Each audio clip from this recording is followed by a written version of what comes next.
Hello friends, monthly 15,000 invest చేయండి. Simple, monthly 15,000 invest చేయండి. 15 years అలా కంటిన్యూ చేయండి.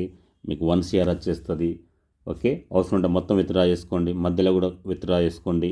ఓకే, బట్ 1 CR అయింది, మీరు 1 CR ఇన్వెస్ట్ చేశారు, మంత్లీ 50,000 విత్డ్రా చేస్తారు. 20 ఇయర్స్ వరకు ఆ ₹1,00,00,000 4 crores అవుతుంది. మంత్లీ 50,000 విత్డ్రా చేయంగా కూడా. చూడండి మరొకసారి, 1 CR ఇన్వెస్ట్మెంట్ చేస్తారు. Systematic withdrawal plan monthly 50,000 withdraw చేసుకుంటారు మీ అవసరానికి.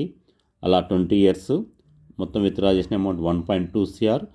1.2 CR విత్డ్రా చేయగా 20 ఇయర్స్ ఎవ్రీ మంత్ 50,000 విత్డ్రా చేయంగా కూడా లాస్ట్కు అగైన్ 4 crores ఉంటుంది. అగైన్ ఈ 4 crores మళ్ళీ సేమ్ కంటిన్యూ చేయండి, లేదా మొత్తం విత్డ్రా చేసుకోండి, మీ భావితరాలకు ట్రాన్స్ఫర్ చేయండి. ఎట్లా సో వంశం అంతా కూర్చొని తినొచ్చు. జై హింద్.